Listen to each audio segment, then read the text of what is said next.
A beautiful morning, an amazing campsite with some awesome scenery, the perfect temperature, some good friends, and a week ahead of us where we're gonna go hit a whole lot of miles out on the dirt, exploring some trails, finding some good campsites, and eating some good food. This is gonna be a great week, and we're gonna bring you along for the adventure. Stay tuned.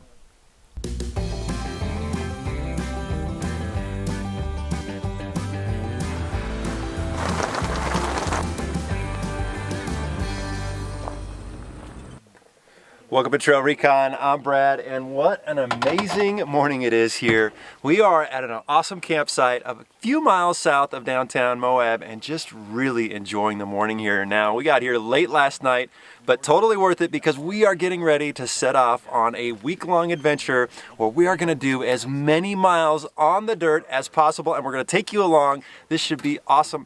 We're gonna be doing the Rim Rocker Trail, which is a trail that I've recently learned about, and I'm like, I gotta go check that out. It is a trail that goes from Utah to Colorado. It's 160 miles. Should be some great scenic views along the way, some historical stops, and hopefully we'll find some great campsites. And of course, we're gonna be cooking up some good chow because we're gonna eat well on this trip. Everybody's got something planned on the menu. Even I'm gonna cook, so this should be a lot of fun.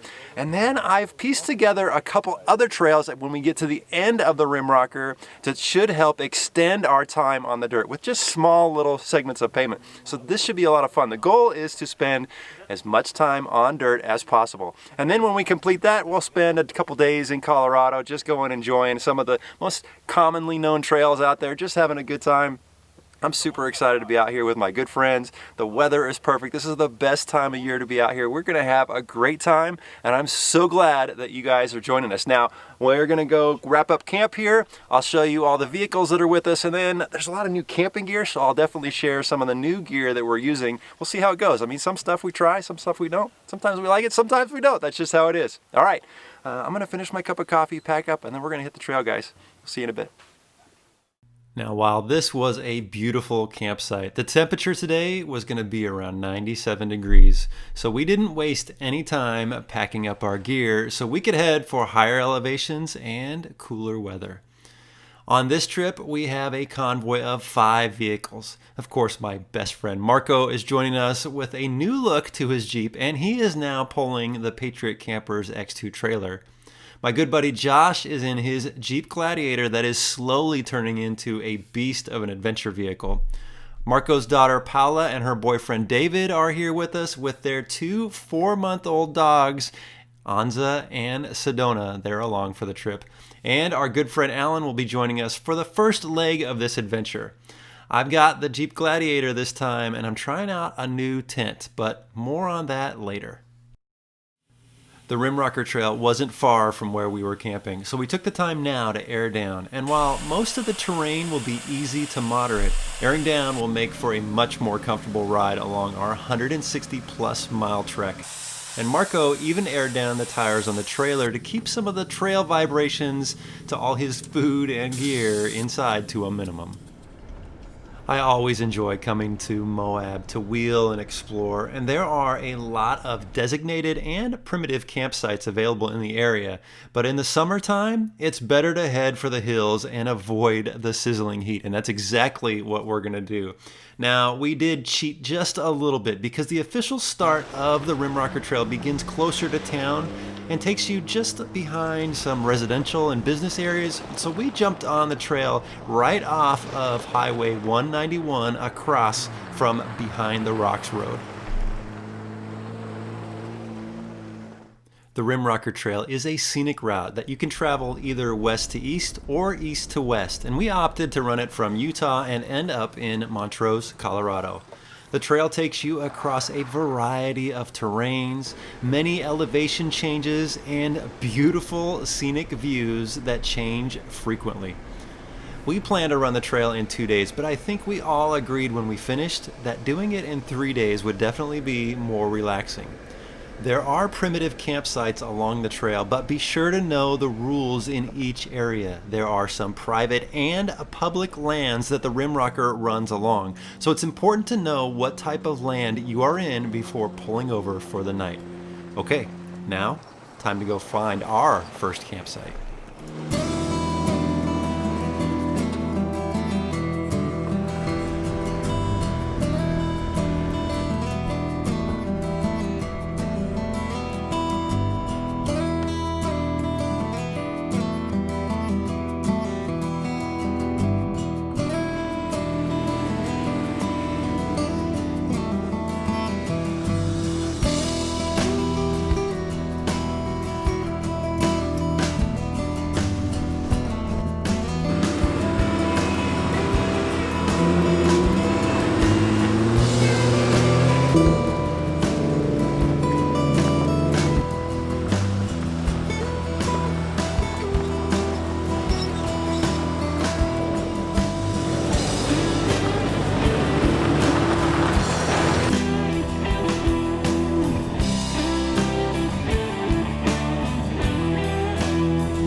So we're a couple hours in now and really enjoying this trail. I mean, this is really cool. We started down in Moab where it's just all the red rock area, and now we're up in the mountains in the forest. We're at 7,600 feet already. It's cooled off significantly. It's like 99 degrees in Moab. It's 85 degrees up here, and we're still climbing, which means it's gonna get cooler. Hopefully we can find a nice camp spot up at elevation. But it's been a really nice trail. I mean, the scenery is awesome. Nothing crazy hard. Definitely, you need a little bit of clearance, and four-wheel drive's good, especially in these rocky sections, but nothing that a stock 4x4 couldn't make. This is a great trail. I think you guys should come check it out. I'm excited to see what's to come. We still have a long way to go.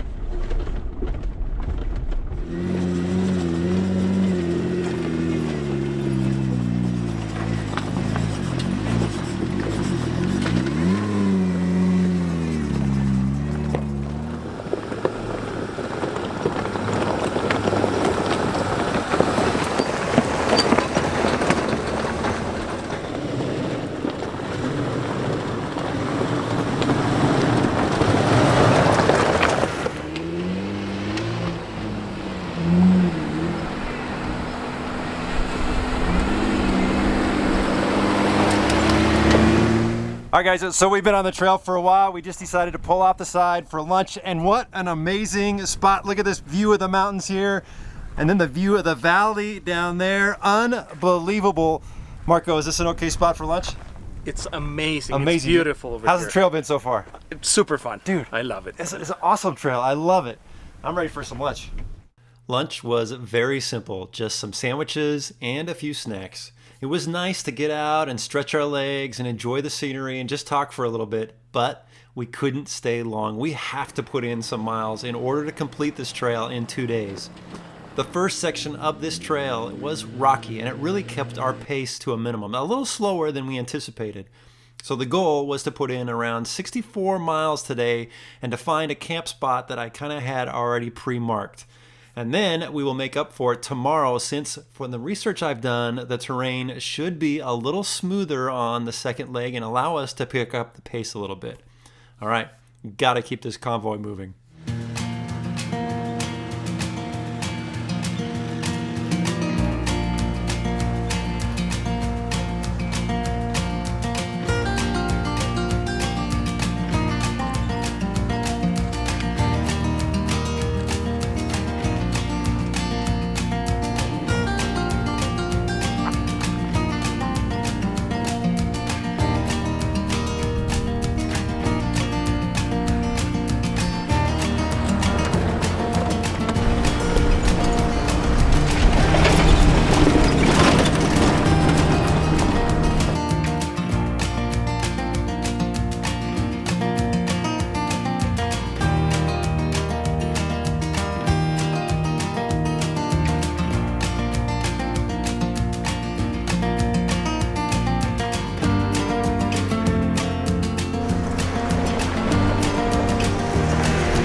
All right, guys, so we've reached camp, but this isn't the camp that I actually had planned for us to stay tonight. We saw this coming down the trail, and we paused for a minute just to take a look, and I think we're all so glad we did. Look at this amazing view. Oh my gosh, this is beautiful. Yeah, this is the view of the place we're camping tonight, and we cannot complain. Now, the other campsite is like 1,000 feet down at elevation, and it was all supposed to be on a ridge, maybe over there somewhere, but I think we picked right, so it's gonna be a good night at camp. Finding dispersed campsites is usually not that big of a challenge as long as you do a little bit of homework before you leave on your trip. But it can sometimes be hit or miss on just how nice the campsite locations are. Making sure you stop along the way can sometimes pay huge dividends. This site was several hundred yards off the trail, and if I had not decided to take a quick look, we would have ran right past it. It is a little earlier in the trip than I anticipated stopping, so we'll have to make up for it tomorrow. All right, everybody's getting settled in, and dinner will start soon. I'm really excited about that, but man, this view is awesome. I mentioned in the beginning of the video, I've got a couple new pieces of gear that I'm testing out for the first time, and up front, not sponsored, I purchased all of these. These were not given to me. I'm not paid to talk about these. The first one is this Lifesaver water can. And I was very intrigued about this because one, it's 4.8 gallons, so it holds a little bit more water than the water port that I've been using. And it also has a pressurized pump on it, which makes that nice, but also inside here, it's got a water filter. So you can put, lake water or river water in there, and it's gonna filter that out, and your water's gonna come out perfectly clean. So I've only used it for one day, yesterday, and so far I like it. It does have a little hose attachment, which makes things nice, but really just being able to wash my hands with that little bit of pressure and brush my teeth, really nice. And I do like that it's 4.8 gallons. So it's a little pricey. I think it was just under 300 bucks. So that may not be for everybody. The other one is, if you watched the last video I did where I was solo camping, I tried out a swag for the first time, and I gotta tell you, I love the swag. It was comfortable, it was warm, it kept me dry in all that rain. The only concern I had with it is it's really small. Like, changing your clothes in there is tough. If you want to get the baby wipes out and do a little bath in there, it's tough. It's perfect for, running and gunning. You gotta just throw it down on the ground, you got to go to bed, that's perfect. But if you want a little more room to kind of have some gear in there, change your clothes, I think a ground tent is the way to go. And so I'm trying out a Shift Pod Mini, and these things are really nice. I slept in one of these, the larger version of it, a few months ago, and I really was very impressed with it, so I wanted to try it out. So until I get things back to rooftop tent status, I'm enjoying sleeping on the ground and kind of going a little bit old school. So I'm trying this tent out, so let me set this up and show you what it looks like. It's a little space age looking, it's kind of cool.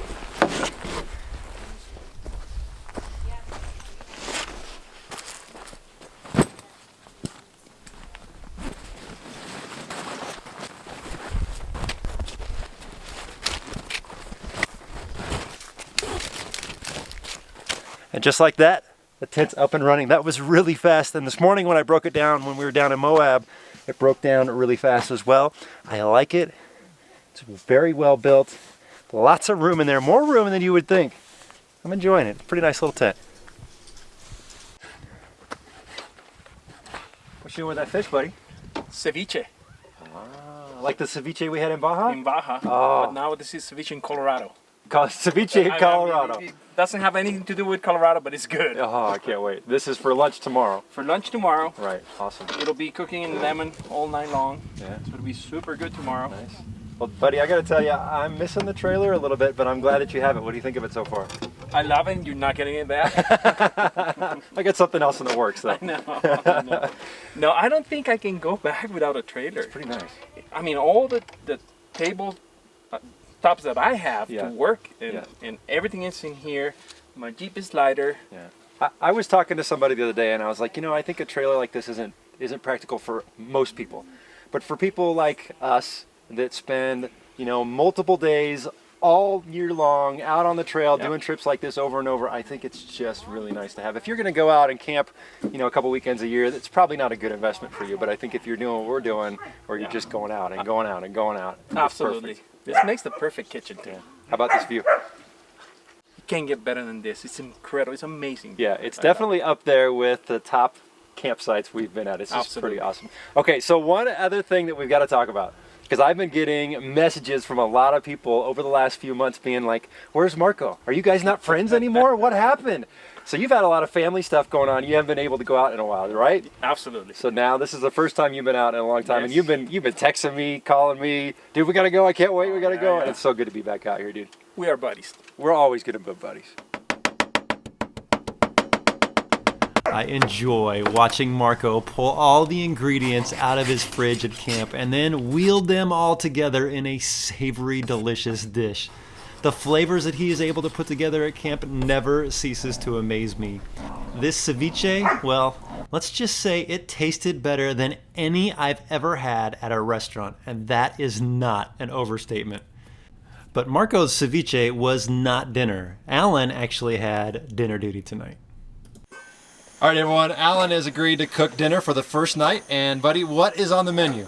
So we got pork tacos with an assortment of seasoning. We've got chili powder, granulated garlic, cumin, and tomatoes and onions. Okay. And we're gonna put those on these tacos that we'll just heat up on the tembo tusk. Oh, that smells good. And then what we're gonna do is grill up some steaks. Marco doesn't eat pork, so we'll do a New York strip steak and then the ribeye steak on the tembo tusk. Just sear them, get them crispy, and then we'll probably pair it with Marco's chimichurri sauce tonight. Awesome, man. That's gonna be Some good. beer and wine, you know, and it's a party. Well, thank you, buddy, for making dinner tonight. No worries, man. My pleasure.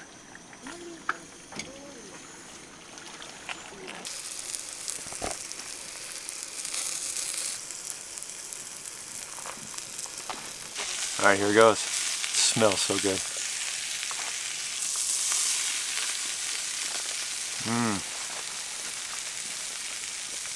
Oh, Alan, delicious. Sweet tomatoes. Very good.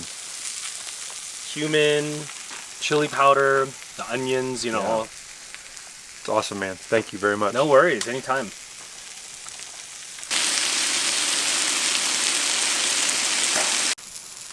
Marco, you're roughing it tonight. Oh my God. I'm having the best time of my life, man, right now. Marco, I love that it's not your night to cook and you're still cooking. It's like when we hear sizzle, smell it, and we're eating, I love we it. just want to keep, I love like, it. his snacking. You know you're snacking? That Paula said? It's like we have to keep... You like that? Good stuff. You're only allowed to have to take after you eat your $7.